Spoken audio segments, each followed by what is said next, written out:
Auto ಚಾಲಕನಿಗೆ ಚಾಕು ಇರಿದು ಬರ್ಬರ ಹತ್ಯೆ.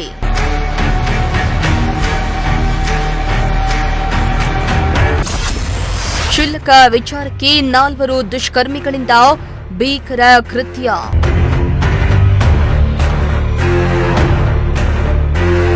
ಸಿಲಿಕಾನ್ ಸಿಟಿ ಬೆಂಗಳೂರಿನಲ್ಲಿ ಕ್ಷುಲ್ಲಕ ವಿಚಾರಕ್ಕೆ ಆಟೋ ಚಾಲಕನೊಬ್ಬನನ್ನ ದುಷ್ಕರ್ಮಿಗಳು ಬರ್ಬರವಾಗಿ ಹತ್ಯೆ ಮಾಡಿರುವ ಘಟನೆ ಚಿಕ್ಕಬಾಣಾವರ ಪೊಲೀಸ್ ಠಾಣಾ ವ್ಯಾಪ್ತಿಯಲ್ಲಿ ನಡೆದಿದೆ.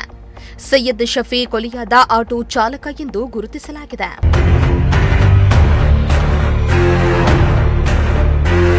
ಚಿಕ್ಕಬಾಣಾವರದ ಮೀನಾ ಬಾರ್ ಮುಂಭಾಗ ಈ ಕೊಲೆ ನಡೆದಿದ್ದು, ಕೊಲೆಯಾದ ಶಫಿ ಬಾರ್ ಮುಂದೆ ಆಟೋದಲ್ಲಿ ಕುಳಿತು ಸ್ನೇಹಿತನ ಜೊತೆ ಮಾತನಾಡ್ತಾ ಇದ್ದ.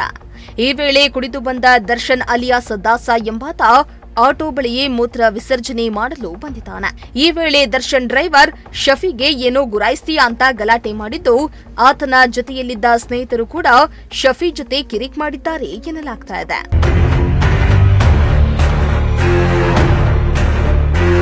ಇನ್ನು ಗಲಾಟೆ ತಾರಕಕ್ಕೇರ್ತಿದ್ದಂತೆ ದರ್ಶನ್ ತನ್ನ ಬಳಿಯಿದ್ದ ಡ್ರ್ಯಾಗರ್ನಿಂದ ಶಫಿ ಮೇಲೆ ಅಟ್ಯಾಕ್ ಮಾಡಿದ್ದು, ತೀವ್ರ ರಕ್ತಸ್ರಾವದಿಂದ ಶಫಿ ಸ್ಥಳದಲ್ಲಿ ಸಾವನ್ನಪ್ಪಿದ್ದಾನೆ.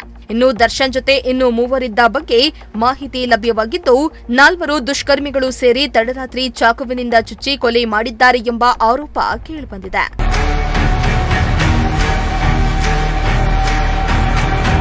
ಸದ್ಯ ವಿಷಯ ತಿಳಿದು ಘಟನಾ ಸ್ಥಳಕ್ಕೆ ಪೊಲೀಸರು ಭೇಟಿಯನ್ನ ನೀಡಿ ಪರಿಶೀಲನೆಯನ್ನ ನಡೆಸಿದ್ದಾರೆ.